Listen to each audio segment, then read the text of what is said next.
Buat maintain quality harus punya central kitchen. Iya. Karena nggak bisa masing-masing produksi sendiri-sendiri segala macam. Udah ini usulan saya harus ada central kitchen. Oke, di approve bikin central kitchen plus kita buka lagi satu beer garden baru, Radio Dalam. Udah dari situ jalan berapa lama akhirnya tambah lagi untuk yang ada Pau-Pau sama Lola. Setelah itu tambah lagi Fujin. Dan terus sampai dengan sekarang. Terus, lu interesting banget ya, pengalaman lu obviously udah luar biasa. Gua belum pernah orang yang udah executive chef sampai terus menitikar lagi di front of house, udah jadi GM terus balik lagi ke dapur. Tapi ternyata passion. Jadi karena dari kecil memang saya suka dengan dunianya, jadinya ujung-ujungnya wah memang lebih nyaman. Ya, saya tidak namanya gengsi ya. Saya tidak gengsi dengan perlente jadi GM, siapa sih yang mau berdasi.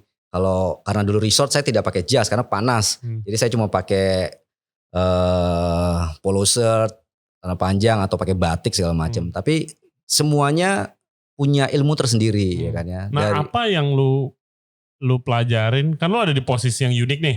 Ya kan udah pernah mengalami di semuanya tuh. Kan semuanya juga yang atas sampai yang atas gitu. Apa skill yang bisa lu ambil, yang lu pelajari waktu lu jadi GM, asisten manager atau apapun itu di luar dapur yang bisa diaplikasikan untuk pekerjaan lu sekarang sebagai corporate chef nih? Oke, yang istilahnya dari manajemen otomatis strategic planning ya. Dari marketingnya itu yang harus dilihat sih. Mau hotel atau restoran semuanya sama. Punya strategic marketing plan yang memang benar-benar harus dilihat. Pakai statistik lah. Benar-benar dilihat marketnya mau kemana, seberapa banyak marketnya. Yang sudah didata saja kadang-kadang kita miss. Apalagi yang hanya menebak. Iya, tebak-tebakan biasanya. Iya. Udah bikin aja, kalau itu tergampang ganti. Nah, zaman sekarang kita sudah nggak bisa lagi menebak. Karena apa? Kita gampang ngebuang duit. Earningnya susah Pak. Wah, susah banget apalagi sekarang.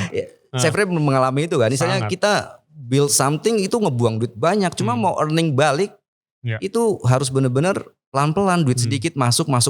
Jadi benar-benar yang zaman sekarang gak bisa kayak zaman dulu. Zaman dulu mungkin orang punya duit gampang tinggal bikin. Gak laku ntar ya tinggal ini lagi. Karena duit masuknya masih lebih gampang. Karena konsumennya banyak. Tapi tempat untuk menyediakan ininya masih sedikit. Nah, zaman dulu kayak wah gila balik modal belum setahun udah balik. Betul. Iya kan, zaman sekarang buset. Mana sekarang bisa. Susah. Jadi harus punya analisis yang bagus. Lihat marketingnya sekitarnya. Tempatnya di sini, lihat sekitar marketing. Setelah itu jaraknya lebih lebar lagi 1 kilo, 2 kilo, 5 kilo. Habis itu beda lagi area. Jakarta sekarang di mana nih? Jakarta Selatan. Lihat lagi Jakarta Pusat gimana, Jakarta Timur gimana. Karena tamunya Jakarta Selatan, kalau misalnya kita lihat statistik, dilihat tamunya, apakah benar tamu dari Jakarta Selatan? Oh, kadang-kadang ternyata tidak. Ada dari Jakarta Utara, ada dari Jakarta Barat, yang memang mereka men-spendingkan uangnya ke Jakarta Selatan. Nah, dari situ dilihat marketnya. Makanya kan ini kenapa bisa gitu, kebetulan itu trend of market. Trend market yang kita harus baca. Di luar dari menu apa yang mau kita bikin. Ya kan, di luar dari ini tamunya sukanya apa segala macam. Dan istilahnya tetap kita harus sharing sama owner bahwa impiannya apa dulu nih. Ya, Chef Ray mau jadi bikin outlet, berarti kan punya impiannya kan. Impiannya apa, kepengen apa, mau bikin apa, kepengen kadang-kadang makanan ini gue kepengen dijual di tempat gue. Kasaran seperti itu. Kadang-kadang seperti itu kan banyak. Ya itu suka dukanya corporate chef tuh. Kita terus mana yang bisa ya kita kasih, mana yang enggak ya kita argumen. Kenapa enggak begini. Kalau diterima jalan, tapi kadang-kadang kalau tidak bisa diterima ya kita harus lakukan. Kita lakukan dengan tetap dengan yang maksimal. Sampai yang memang mungkin mungkin saya kadang-kadang salah. Oh ternyata berhasil. Ya udah. Berarti saya juga harus belajar sedikit percaya ya. Dan tapi kadang-kadang juga tidak berhasil. Jadi semuanya saling menerima. Jadi nggak ada yang bener kan lo gue bilangin nggak ada yang bener kan, nggak ada yang lo nggak mau denger gue sih nggak. Jadi semuanya saling belajar, namanya bisnis. Kita bermain dengan itu namanya manajemen. Orang berpolitik apalagi. Saya kalau berpolitik kasarannya kalau dilihat zaman sekarang kan, kemarin Bapak bilang 1, enggak, kapan saya bilang 1, kemarin saya bilang 1 tambah 1, jadi 2 gitu kan. Apalagi bisnis itu berkembang. Food and beverage sama, makanan apalagi. Sampai dengan sekarang saya pun masih harus belajar. Karena tidak ada kata, wah saya pintar, enggak. Saya bisa masak. Saya tidak jago masak, tapi saya bisa masak. Karena apa? Saya masih harus terus belajar. Kalau enggak saya ketinggalan. Yang sekarang lu lagi pelajarin apa sih? Yang sekarang saya pelajarin untuk makanan. Istilahnya yang saya pelajarin buat makanan untuk yang sekarang ini tren yang baru. Ya, tren yang baru. Bagaimana kita bisa membuat preserve makanan dari preserve. Iya, preserve tuh lagi mulai preserve makanan terus sampai dengan di rumah dibawa dengan kondisi kasarannya kalau Indonesia saya masih atau Jakarta khususnya lah masih bisa dibilang taking care of foodnya buat di transportationnya masih kurang begitu fix ya karena memang kita masih bekerja sama third partner. Beda kalau kita punya delivery khusus itu pasti sudah well enough good lah. Tapi kalau kita masih bekerja sama third partner, otomatis kita harus memikirkan itu sampai dengan di konsumen bentuknya akan seperti apa, rupanya apa gimana, suhunya seperti apa. Nah hal itu yang saya masih belajar developing banyak dan istilahnya dari dulu saya dari hotel besar yang semuanya lengkap dan masuk ke chain hotel yang seenggaknya harus dengan minimalis segala macam dan sampai sekarang itu semua berguna buat saya karena untuk membuka outlet yang saat ini tidak semuanya harus lengkap. Ya, semua tidak harus lengkap, tetapi apa yang kamu butuhkan kasarannya seperti ibu di rumah. Ya, ibu cuma hanya bisa spending 30.000 tiap hari. Tapi bagaimana meng-create 30.000 itu untuk anak-anak setiap hari tidak boring.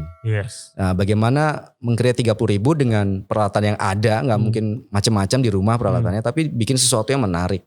Kalau kamu idealis, oh iya sih dapurnya begini sih, atau budgetnya begini sih, terus hasilnya begini, ya itu semua orang bisa. Tapi bagaimana kamu bisa membuat sesuatu yang biasa saja, dari dapur yang biasa saja, tapi menghasilkan makanan yang luar biasa. Tapi tamunya jadinya, tamu gak usah tahu dapur kita bentuknya kayak gimana. Tapi once tamunya tahu, orang akan image.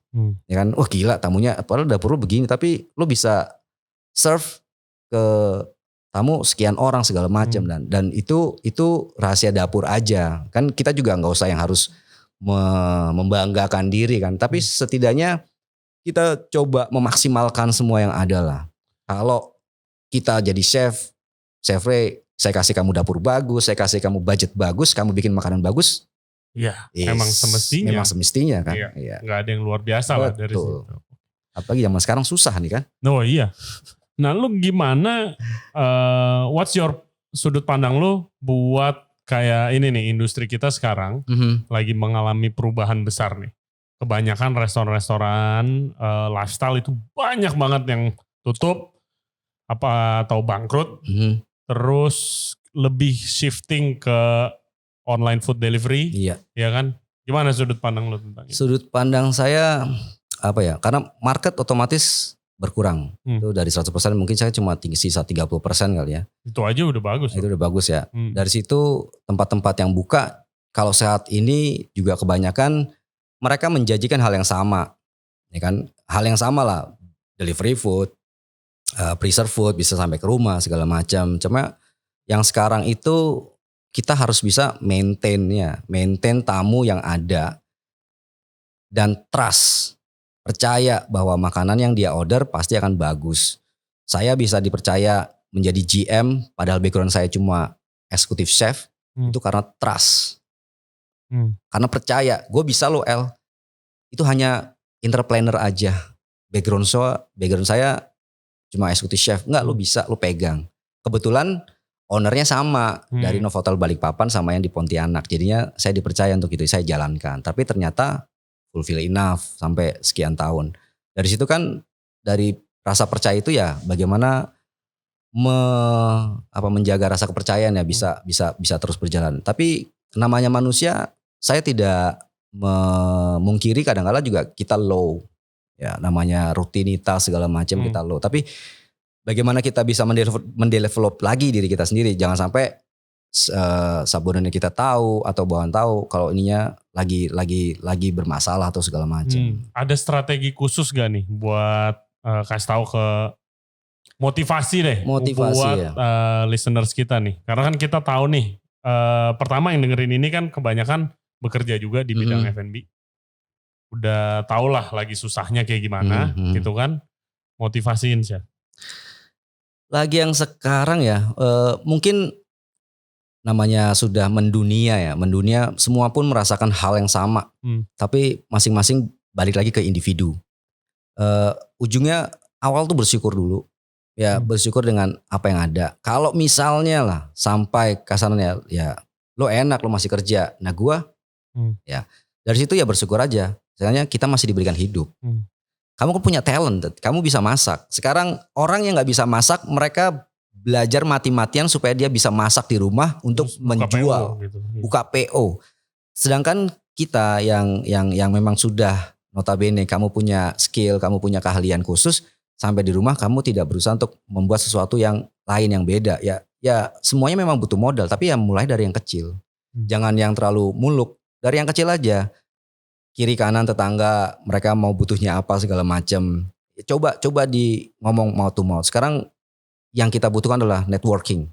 Networking bukan dalam arti besar. Dari skala kecil aja kok tetangga. Kita dari tetangga dulu. Dari tetangga habis itu kita punya media sosial. Semuanya free. Yeah. Kita bisa maksimalkan itu.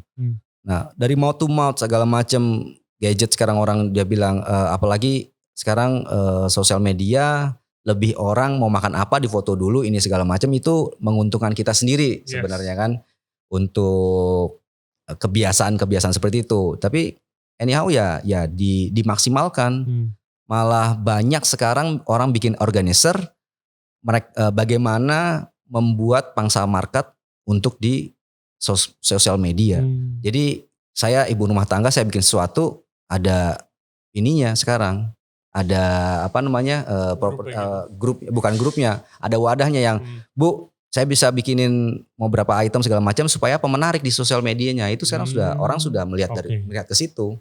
Jadi untuk sesuatu yang baru kita harus benar-benar lihat up dulu bisa apa ya itu aja yang dikerjain. Orang yang nggak bisa aja berusaha untuk bisa apalagi yang kita bisa. Kalau misalnya kadang-kala kita punya keahlian tetapi kalian itu belum bisa diterapkan. Ya jangan putus asa. Jadilah kasarannya kayak orang maklar. Maklar tahu ya? Tahu lah. Yang maklar kan. Saya ambil barang di sana, saya untungkan sedikit, saya jual lagi. Bisa juga. Iya, dan itu sekarang udah banyak seperti itu. Orang besar karena kebanyakan yang di atas juga mereka melakukan itu kok. Dia ngambil aja barang di satu tempat, dia pakai packaging ulang, kasih nama, dijual lagi dengan margin yang setidaknya lebih opasi ya lebih mahal.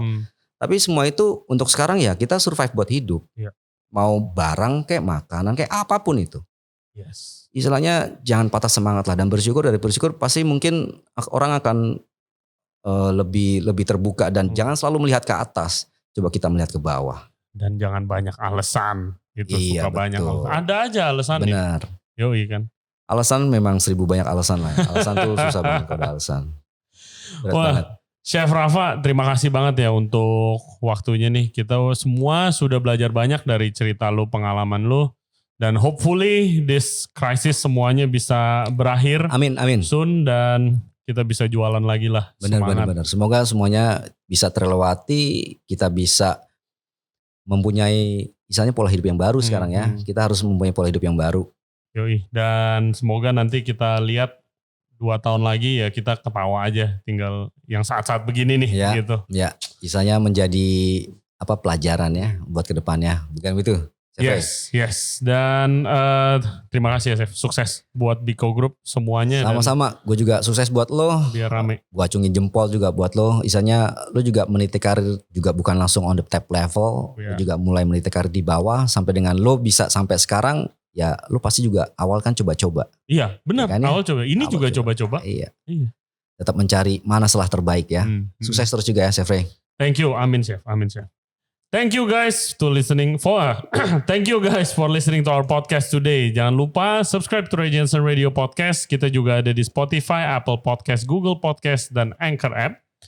Follow Instagramnya Chef Rafa. Lo ada Instagram sih? Gua ada. Yes. Ada Instagram.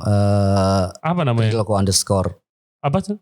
Rafael _Basanto. Rafael _Basanto Instagram Chef Rafa. Mungkin mau nanya-nanya karir atau cerita langsung nih, pengalamannya udah luar biasa banget. Oke. Jangan lupa main ke outlet-outletnya Biko. Ada banyak, nanti gue kasih deskripsinya di YouTube.